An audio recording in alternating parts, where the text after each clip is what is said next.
Imagine the echo of a church bell at midnight, not summoning the faithful, but tolling like a confession carved into eternity. A nun kneels in the candlelit silence of her convent, her face serene, her hands folded in prayer. But what she whispers is not a psalm.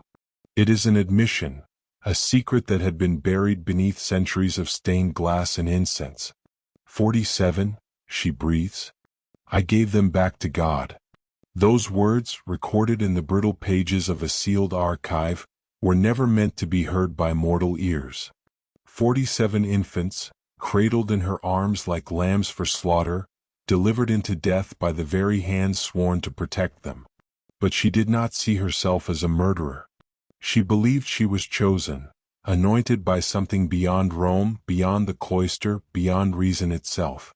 And if you dare stay with me, I will show you how faith can curdle into horror, how sanctity can mask predation, and how the sacred can be wielded as a knife. This is not just her story. It is the story of power, how it seduces, how it hides, and how it destroys without ever being named. The nun's name was whispered only in fragments through church corridors. Sister Magdalena of the Sacred Heart. To the villagers outside the convent walls, she was a healer, a quiet presence who blessed their children and tended the sick. But within the cloister, a different legend grew. Infants who entered the orphanage where she served rarely lived past their first months. Mothers wept, fathers begged, and priests offered explanations coded in scripture. The Lord calls his angels home. It sounded holy, untouchable. But beneath that veneer was a systematic pattern. Every death occurred on a night when Magdalena was on duty. Records vanished. Causes of death were written as fever or God's will. Yet the count rose, 47. Not random, not fate, but ritual. The sisters whispered that she was carrying out a divine cleansing, choosing mercy over suffering, salvation over sin. And when she finally confessed, she did not tremble. She smiled, because in her mind she was never killing children. She was saving souls. You must understand something unsettling. Magdalena was not the first. Throughout history, the veil of religion has concealed hands that dealt in death. In medieval hospitals run by nuns, infant mortality rates soared suspiciously higher than in villages. Was it disease? Or was it a pattern hidden beneath holy robes? Inquisition records tell of midwives accused of baptizing children with salt water until their cries were silenced, claiming it ensured purity. Documents from Spanish convents describe infants buried in gardens, labeled unfit for baptism. Each time, the church smothered scandal with doctrine, better an innocent soul in heaven than a corrupt life on earth. Do you see it? A pattern emerging not from isolated cruelty but from a philosophy twisted into practice. Sister Magdalena was simply the one who spoke aloud what others cloaked in silence. She dared to confess, but in her confession lies a key. When mercy is redefined by power, killing becomes sanctified. But let us step deeper into the labyrinth. Why infants? Why the weakest, the most helpless? In theology, unbaptized children were once believed to drift into limbo, neither heaven nor hell, suspended in eternal exile. The church feared this realm, for it weakened their monopoly on salvation. To kill a child before baptism was unthinkable. Unless you baptized and killed them in the same breath. In Magdalena's mind, this was the ultimate shortcut. Salvation secured instantly, no risk of damnation, no stain of sin. A blade through the veil. But behind that twisted mercy is something colder. Control. If the power to dictate life and death rests in holy hands, then obedience is absolute. You no longer worship God, you worship those who claim to act for Him. That is why these stories vanish from the record. They are not about isolated crimes. They are about the machinery of obedience, the conversion of faith into subjugation, the redefinition of murder into sacrament. And the chilling truth is that once you see it, you cannot unsee it. The documents detailing Magdalena's confession were found only because a scholar defied orders. They were hidden in the Vatican archives, filed under Privata Confessio, alongside cases the Church deemed too corrosive for the faithful. When the scholar leaked fragments to a secular journal in the late 19th century, he vanished. His body was never found, only his notes, half-burned, edges blackened like secrets silenced by fire. In them he wrote a single line, "Mercy is the mask of control." That phrase echoes across history, and it should echo in you. Because what Magdalena did, cloaked as mercy, was not her idea alone. It was institutional. She was a pawn, an obedient soldier who believed she was carrying out God's will. Ask yourself, how many Magdalenas were there? How many stories remain buried in convent gardens, sealed beneath marble floors, erased in the name of sanctity? And more importantly, how many systems today still call their control mercy? The Vatican archives are a vault of shadows, built not just to preserve history but to conceal it. Each corridor lined with parchment is less a library and more a tomb, where the dead whisper from locked drawers. Sister Magdalena's confession sits among these whispers, but it is far from alone. Letters from bishops warning of unnatural infant deaths in convent orphanages across Europe are catalogued under euphemisms like de silentio, meaning to be kept silent. What does that tell you? That the Church did not stumble upon her crimes in shock. They had seen it before. They had chosen silence because silence is the currency of power. A scandal is weakness. Suppression is strength. When the truth becomes poison, you lock it away not to protect the faithful, but to protect the throne. And here lies the paradox. The very institution claiming to shield souls from corruption was itself committing the darkest corruption of all, deciding who deserved life and who deserved death, while cloaking the decision in divine authority. You think you're safe because this was the past? No. This was only the blueprint.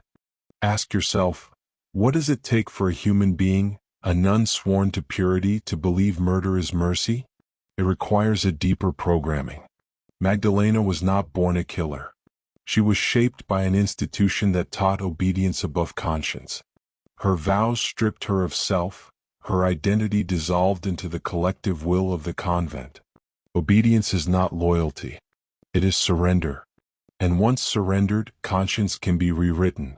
When the Mother Superior whispered that God calls the little ones first, Magdalena accepted it not as suggestion but as command.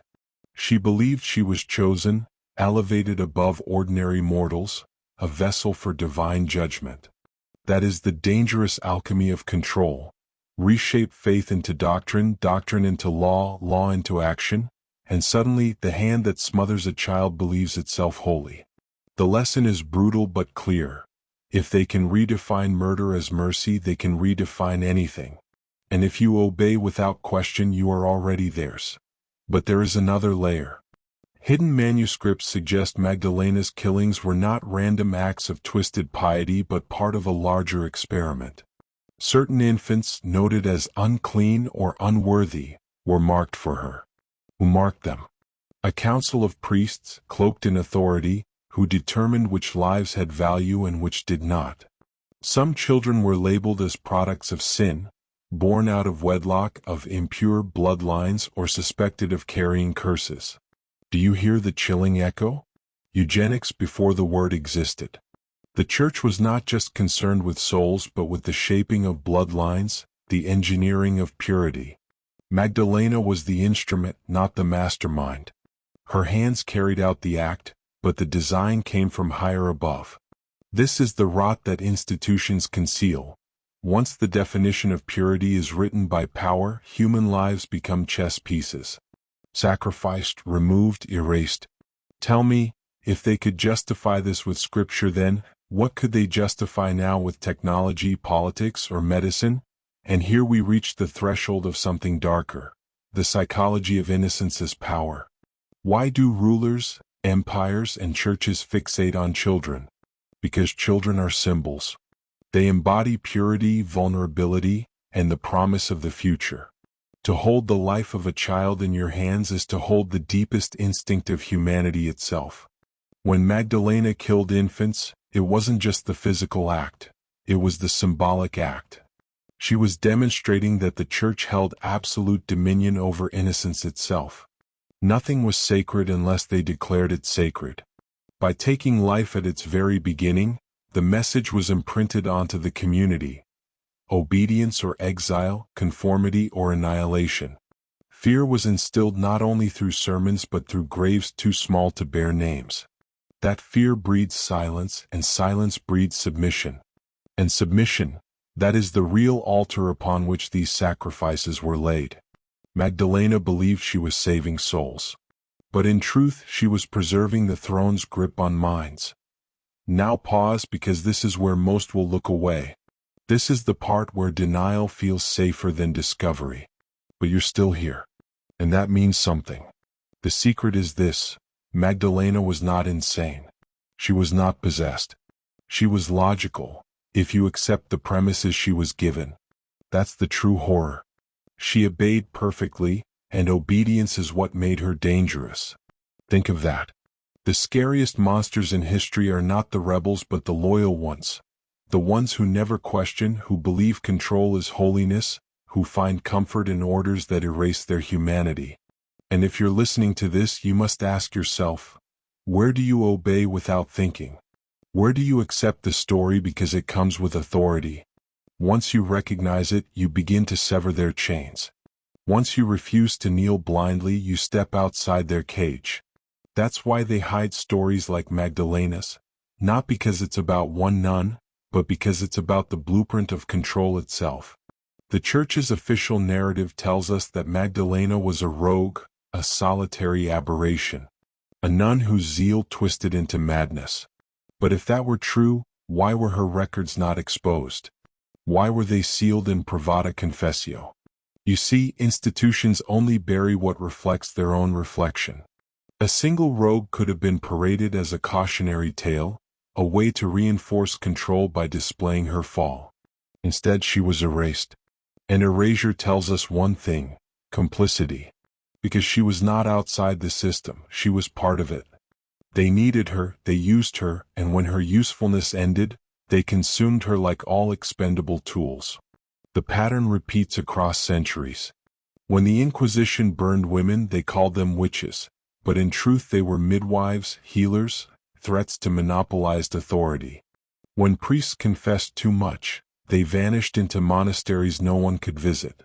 When nuns bore children from scandal, the infants were buried in convent gardens. Every time the same play: erase, redefine, move forward as if nothing happened. And still the faithful kneel. But here's a truth most fear to face: institutions survive not because people love them, but because people fear what life looks like without them. Imagine the villagers outside Magdalena's convent. They noticed the deaths. They whispered suspicions. Yet they brought their children back again and again. Why? Because to reject the convent was to reject God, or so they were told. Fear welded them to obedience. If you speak against the Church, you risk your soul. If you protect your child, you condemn your eternity. That paradox is the ultimate cage. They convince you that saving yourself is damning yourself. Once this psychological snare closes, people will sacrifice even their own blood to preserve their illusion of safety. And that is what makes control near eternal: not force, not violence, but belief weaponized into paralysis. The villagers' silence was not weakness, it was programming. And programming like that does not vanish with time. It mutates. It finds new altars. Consider the theology of suffering. It is perhaps the most sinister tool in their arsenal. Blessed are those who suffer, they proclaim, for they shall inherit heaven. Do you see the trap? If suffering is holy, then inflicting suffering can be justified as service to God. If a child dies young, it is not tragedy, it is divine will. This is how Magdalena was trained to believe death was mercy. Not because she hated life, but because she was taught life itself is corruption, pain, sin. Only through suffering can one be purified. So when she pressed a pillow over a crying infant, she imagined she was erasing corruption, sparing the soul years of temptation. The act was brutality, the belief was doctrine. And once doctrine sanctifies violence, violence no longer looks like violence, it looks like worship. That is why history drips with blood sanctified by Scripture. And that is why the most dangerous killers do not see themselves as evil. They see themselves as holy. Now we must confront the most chilling twist. Magdalena's confession was not an outburst of guilt. It was a sermon. She believed she was revealing a hidden truth to strengthen faith. I did this for God, she said.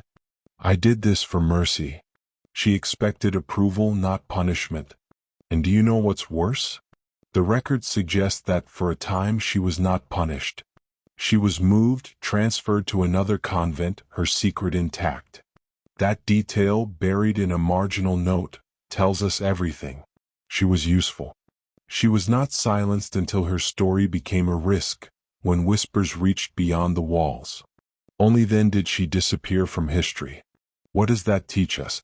That institutions do not care about morality, they care about exposure. Sin is only sin when it threatens the throne. As long as it serves power, it is sanctified. That is the principle you must etch into your memory. Morality in the hands of power is never morality, it is strategy. And now I turn the mirror toward you. If you've come this far, you are not the same person you were at the beginning of this descent. You've crossed the threshold most fear to approach. This is the point where truth becomes transformation. To lock that transformation inside you, I want you to comment a phrase below. Not once, but twice. The phrase is, mercy is control. Write it twice. Burn it into your identity. Because when you name the pattern, it loses power over you. When you speak it aloud, you break the silence that has shackled generations. And by doing so, you step outside the cage of obedience that trapped Magdalena, her victims, and the villagers who dared not resist. Remember, this channel is not for passive watchers. It is for those who awaken. If you want to continue walking through the shadows with me, subscribe now. But know this, once you join, there is no turning back. The descent only deepens. Blood sacrifice is not unique to Magdalena's convent. It is one of humanity's oldest currencies. Across civilizations, rulers justified spilling the blood of the innocent as a transaction with the divine. Aztec priests raised daggers beneath the sun. Canaanite cults burned infants to appease Moloch. And yet, when the church emerged, it condemned such rituals as pagan, while quietly encoding the same logic into its own theology. The crucifixion itself is framed as the ultimate blood sacrifice, one man suffering to cleanse the sins of all. Do you see the continuity? Magdalena's mercy killings were not an aberration, they were an echo, a reenactment of the same belief system dressed in new robes. The infants were her offerings, her miniature crucifixions, each death rationalized as salvation through pain. When you recognize this, you see the line connecting ancient altars to convent gardens, swords to pillows, fire pits to sanctuaries. And it forces one question. If sacrifice under one name is condemned, but under another is worshipped, was the God ever different? Or is it always the same hunger, disguised? Let's dig into the psychology of ritual. Ritual is repetition. It reshapes the mind until meaning dissolves into obedience. For Magdalena, every infant death followed a pattern: prayer, baptism, silence. This rhythm dulled the horror, transformed it into ceremony. Ritual numbs conscience, turning atrocity into routine. Think of soldiers chanting before battle, executioners whispering prayers before the axe falls, even modern institutions with pledges, oaths, and songs. Repetition converts the unthinkable into the unquestioned.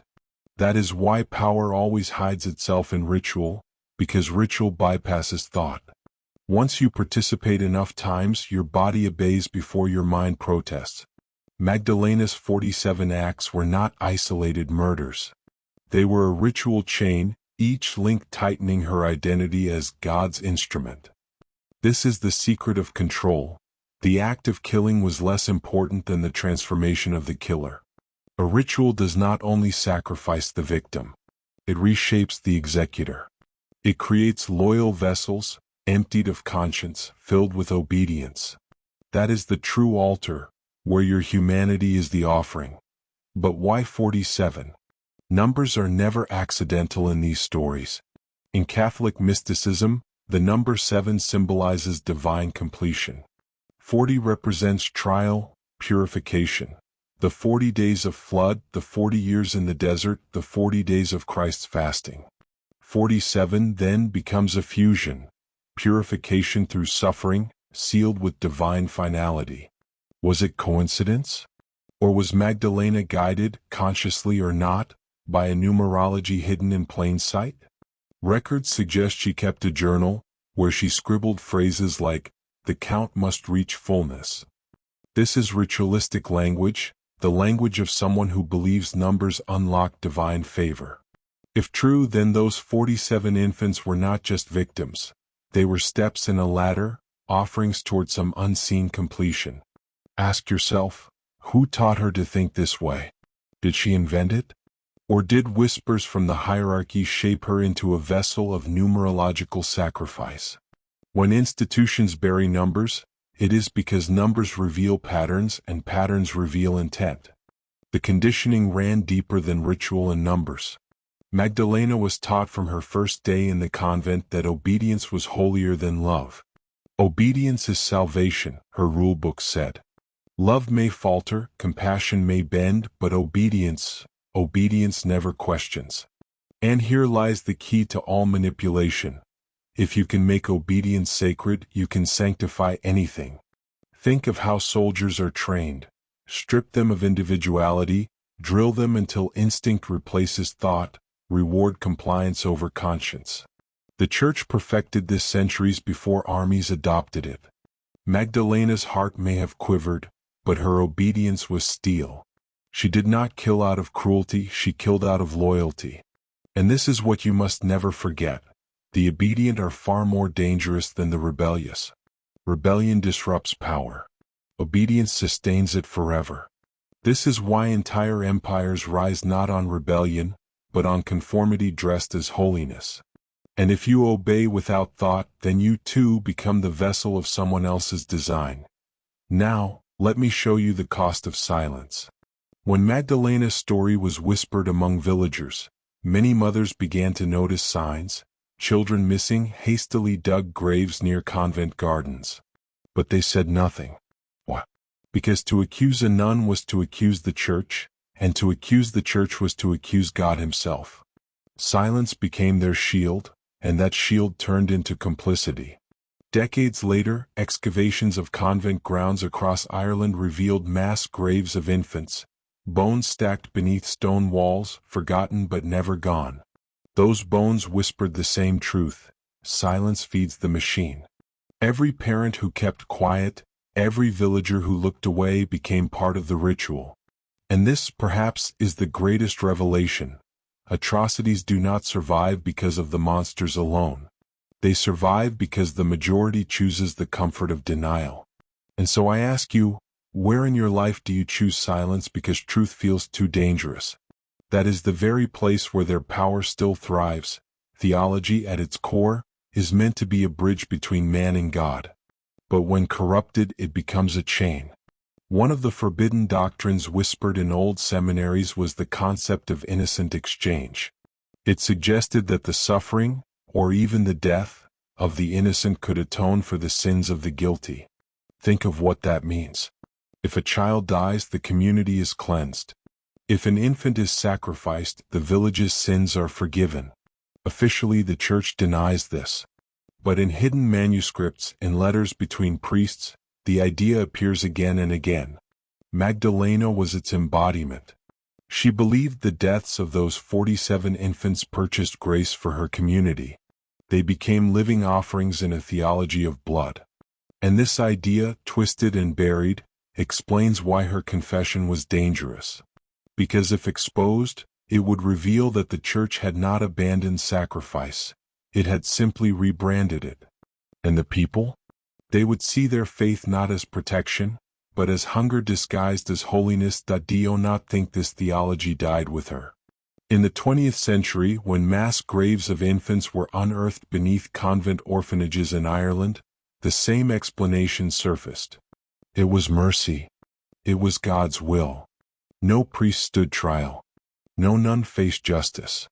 The doctrine of innocent exchange had been woven so deeply into the fabric of obedience that it survived centuries. This is why atrocities repeat, not because of isolated monsters, but because the underlying belief is never uprooted. As long as people accept that suffering equals sanctity, they will tolerate cruelty disguised as salvation. They will hand over their children, convinced it is holy. They will remain silent while graves are filled. And they will kneel, blind to the blood beneath their knees. That is why I tell you, the theology of suffering is not holy, it is a system. A system that feeds off your willingness to endure, to accept, to obey. Once you see this, you cannot return to the comfort of ignorance. Now let us strip away the veil.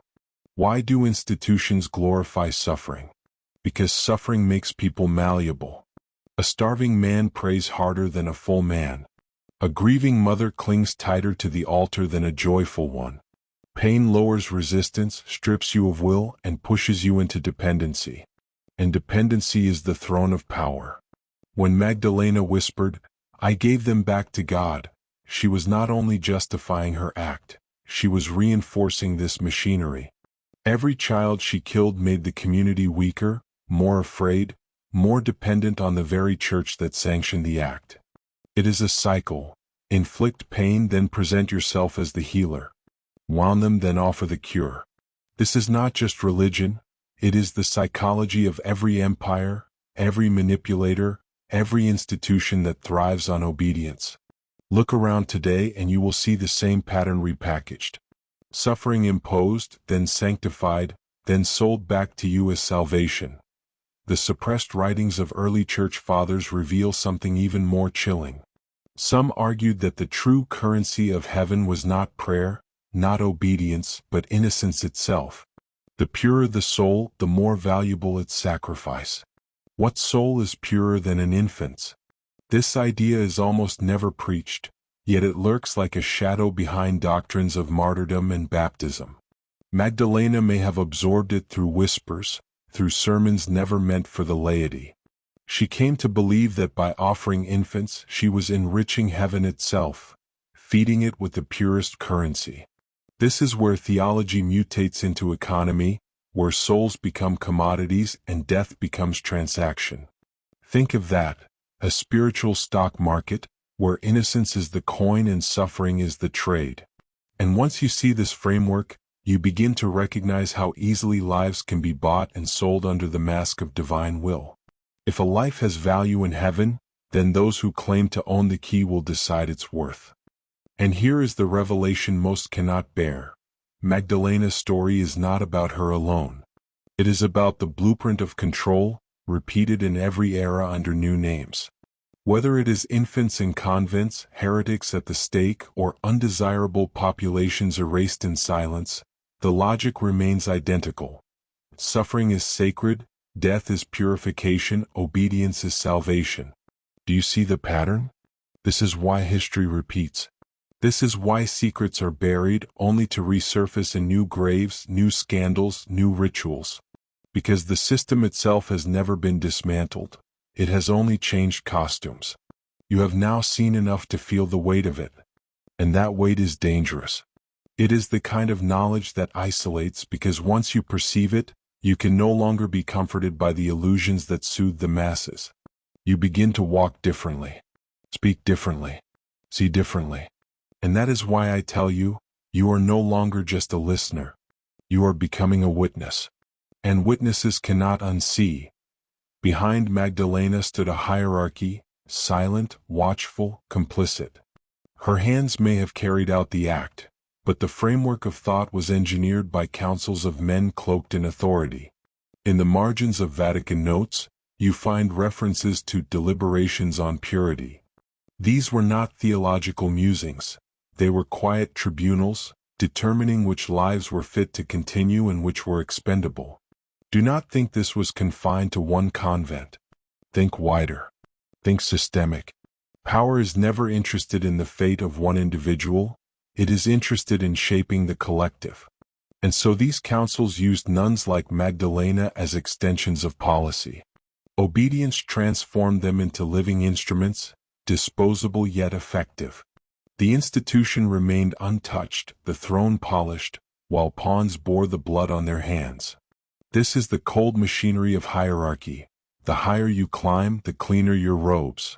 The lower you serve, the deeper you sink into the stain. That we must speak of silence as ritual. Silence is not mere absence of speech. It is structured, demanded, enforced. Within Magdalena's convent, silence cloaked everything. The mothers who suspected, the priests who recorded, the sisters who turned away, all participated in silence as sacrament. Silence becomes complicity disguised as piety. Do not question God's will, they whispered. Obedience is holier than doubt. And so every grave dug in secret was also dug by silence. This is how institutions operate. They turn silence into worship.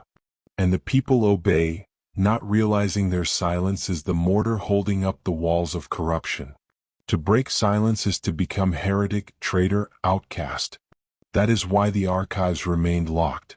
That is why Magdalena's confession almost vanished. And that is why I say to you, silence is not neutral. It is a weapon. It has buried more lives than swords ever have. The question arises, if this system was so dangerous, why did it persist? The answer is simple, because it works. Conditioning obedience through suffering, sanctifying death as mercy, enforcing silence as worship. These are mechanisms that replicate across ages because they are effective. They do not only control behavior, they shape identity. Magdalena believed she was holy. The villagers believed their silence was holy.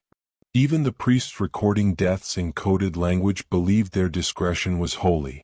This is how control becomes invisible. You no longer see chains, you see sacraments. You no longer see fear, you see faith. And in that inversion the institution thrives. That is why it is so difficult to uproot. You cannot fight what people believe is sacred. You cannot expose what they refuse to see. That is why darkness survives. Not because of power alone, but because of faith twisted into submission. But the shadows of Magdalena's actions reach further than convent walls. Consider the 20th century revelations of mass graves beneath Catholic orphanages in Ireland, Spain, and Canada. Infants and children discarded in silence, their deaths unrecorded, their identities erased. The justification? Mercy. Poverty. Salvation. Do you see it? The same pattern repeating centuries later. Different geography, same theology. Different uniforms, same machinery. And yet, when these graves were exposed, institutions denied, delayed, deflected. Why? Because the revelation was not about the dead, it was about the system still alive. If Magdalena's 47 were truly unique, history would not echo them. But history does. Again and again. And each time the faithful are told to mourn, forgive, and move on, never to question the structure itself. That is the trick. Grief becomes managed, controlled, absorbed back into the same system that caused it. The serpent devours its own tail and the cycle continues. Now we stand at the threshold of recognition. You have followed Magdalena's descent, but here is the deeper truth. Her story is not about nuns, infants, or even the church alone. It is about power's eternal disguise. Institutions, whether religious, political, or corporate, learned long ago that the most effective form of control is not chains or blades, but belief. Convince people that obedience is holy, that suffering is sanctified, that silence is virtuous, and you can make them carry out horrors with their own hands. You can make them defend their captors. You can make them bury their children and call it grace. This is the forbidden pattern Magdalena's story reveals. Obedience weaponized, innocence commodified, silence sanctified. And now that you see it, you must decide. Will you close your eyes like the villagers who looked away? Or will you step further, risking the weight of knowing? Because the next descent will not speak only of the past, it will show you the present reflection staring back. Do you think Magdalena's convent was unique? Look closer. Her story is not just history, it is a mirror. Replace her habit with a uniform, her convent with a government building, her prayers with policies. The same machinery hums today. You are told your suffering is necessary, your sacrifice is noble, your silence patriotic. You are told the innocent must sometimes be offered for the greater good. Wars waged with the blood of the young, justified as mercy for the world. Economic policies that starve the poor while praising discipline. Medical experiments on the vulnerable framed as progress. The pattern never died, it only changed language. The blueprint Magdalena followed has been rewritten in bureaucratic ink, polished with modern vocabulary, sold to you as destiny. And you obey because obedience is sanctified not only in churches, but in parliaments, schools, screens. You see now, don't you? The convent was only the seed. The forest surrounds us still. Consider the media. It functions today as the pulpit once did. It preaches, blesses, and damns. It tells you what to fear, what to love, what to obey. And when atrocities surface, when truths bleed through, notice the rhythm. Exposure, outrage, silence. Always silence. The cycle is managed, just as Magdalena's confession was locked in archives. Headlines flash, emotions flare, then the silence closes in like soil over a grave. What you call news is not information, it is ritual. It numbs, reshapes, and guides obedience. Just as nuns were trained to see murder as mercy, you are trained to see manipulation as normal. Every broadcast whispers, do not question, do not resist, trust the voice of authority. The robes are gone, but the vestments remain. Lit screens, corporate seals, official statements. The sermon continues and the faithful kneel, unaware they are kneeling. Governments, too, have inherited this theology of suffering. How often are you told that hardship is necessary for progress?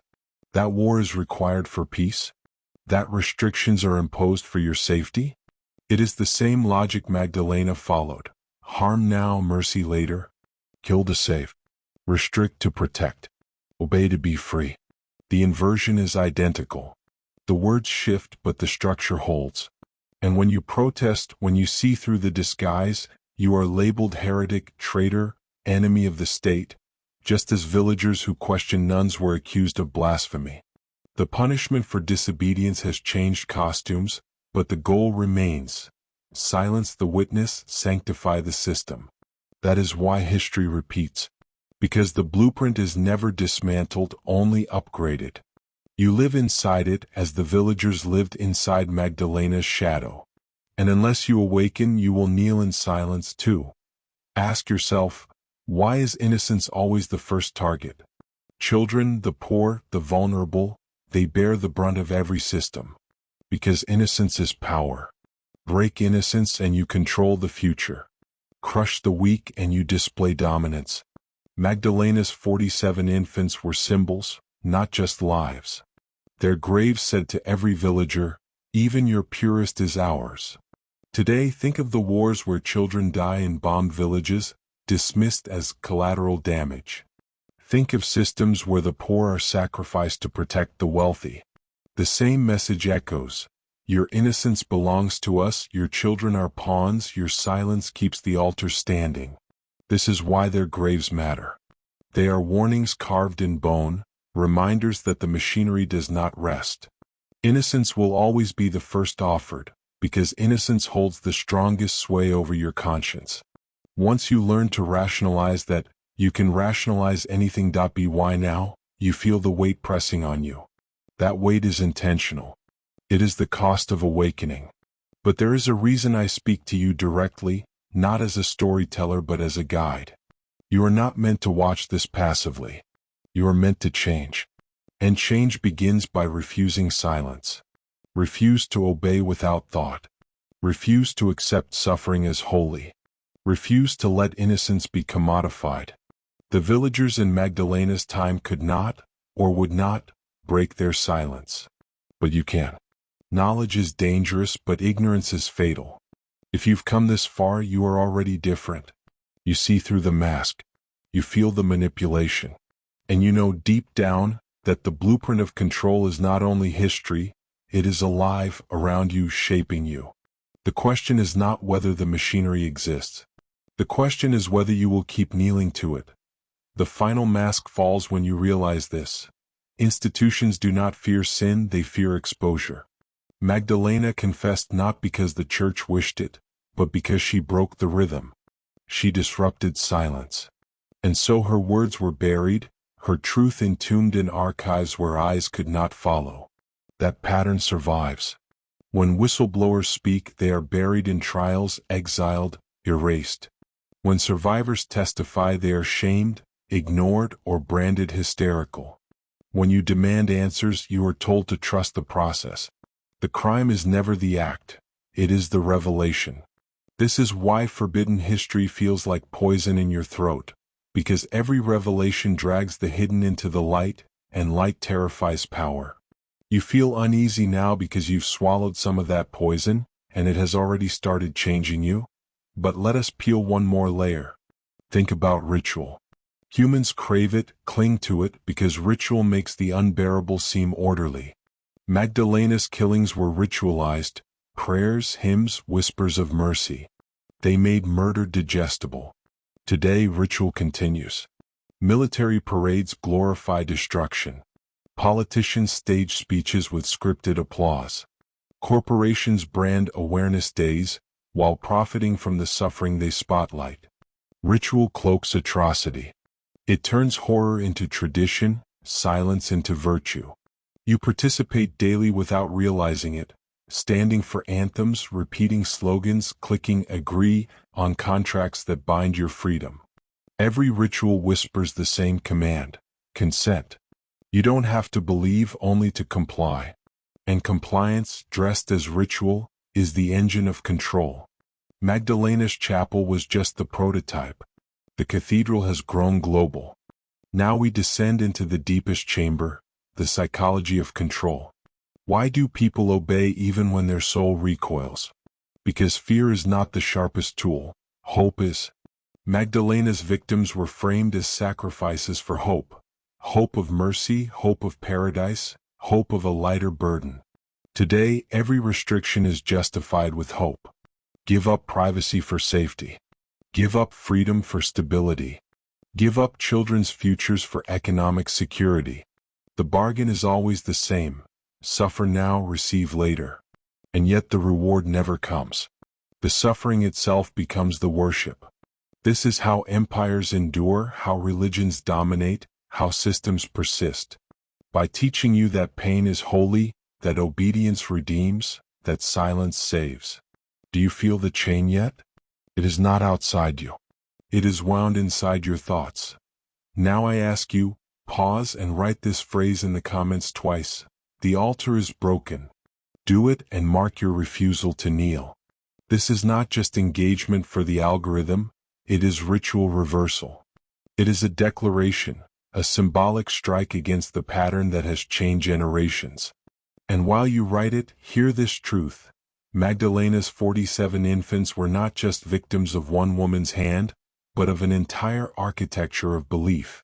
Their graves are still unmarked. Their names are still unknown. But if you break silence, if you carry their story forward, you defy the system that buried them. The altar stands because silence builds its stones. Break silence and you crack its foundation. That is the first act of rebellion, and it begins with you. And so, we close. But the story does not end. It cannot. Because the blueprint we traced, from Magdalena's chapel to your present life, breathes still. The same forces that sanctified her murders shape your obedience today. The question is no longer about her, or the church, or even the 47 graves. The question is about you. Will you remain a kneeling witness, or will you rise a breaker of silence?